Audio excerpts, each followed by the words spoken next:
Gam gam gam gam gam jan jan jan jan yan tan tan tan tan yan tan tan tan tan yan bam bam bam bam bam yam ram lam vam sham sam ham nam sham om इति मातृकया वृत्तं चतुरस्त्र षडङ्गानि ऐं आग्नेय हृदयाय नमः ओम ह्रीं नैऋत्ये ईशान्ये मशरसे स्वाहा नैऋत्ये किं शिखाय औषधौ वायव्ये चामुण्डायै कवचाय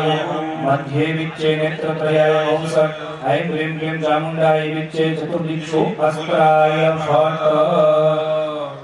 गन्धाकं ज्वालिन्यै नमः ज्वालिन्यै नमः विस्फोरलिन्यै नमः समसुश्रियै नमः समसुरूपायै नमः समकपिलायै नमः समविवाहायै नमः समकव्यवाहायै नमः इति सम्पूज्य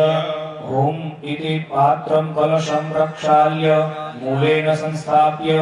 ओम ऐं ह्रीं क्लीं चामुण्डायै विच्चे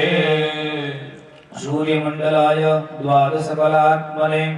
श्री त्रिगुणात्मिका दुर्गा देवता कलशपात्राय नमः इति कलशं सम्पूज्य तत्र द्वादशं हं सं शं शं वं लं रं यं वं भं भं फं पं नं धं दं थं पं नं धं दं थं पं यं जं झं छं छं गं घं गं कं खं कं अह औं औं औं ऐं ऐं ह्रूं ह्रूं ह्रूं ह्रूं ॐ ॐ ईं ईं आं अं दालिनी मुद्रया निरीक्ष्य षोडशकलात्मने चन्द्रमण्डलाय नमः त्वम् आवाहिता भव देवी त्वं स्थापिता भव देवी त्वं सन्निहिता भव देवी त्वं सन्निहिता भव देवी त्वं सम्मुखीकृता भव षडङ्गेन सकलीकृता भव धेनुं यूनिं च प्रदर्शयेत् देवी त्वम् अवकुण्ठिता भव देवी त्वम् अमृतीकृता भव देवी सूर्यमण्डलाय द्वादशकलात्मने श्री त्रिगुणात्मिका दुर्गा देवता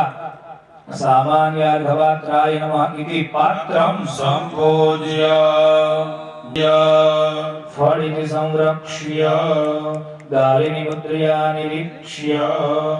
मूलेन आवाह्य ओम ऐं ह्रीं क्लीं चामुण्डायै विच्चे नमः मत्स्यमुद्रयाम् आच्छाद्य मूलेन अष्टधा अभिविराय नमः ब्रह्मव्यवाहाय नमः ब्रह्मव्यवाहायै नमः इति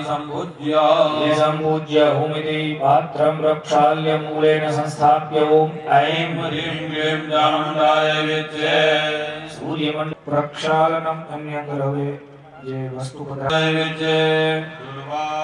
दुर्वा पधराओ ओम ऐं ह्रीं क्लीं मण्डितमिदं पूर्णेतु बिम्बप्रभं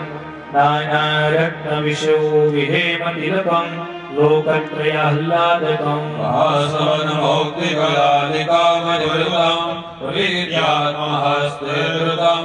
सकलं ते परिकल्पयामि जननी त्वष्ट्रा स्वयं निर्मितं भवत्येन छत्रं समर्पयामि अथ चामरं शरदिन्दुमरीचिगौरवर्णे मणिमुक्ता विलसत्सुवर्णदण्डै जगदां पवित्रेन्द्रचामरैस्त्वा महमानन्दभवेन विजयामि भगवत्यै नमः व्यजने चामर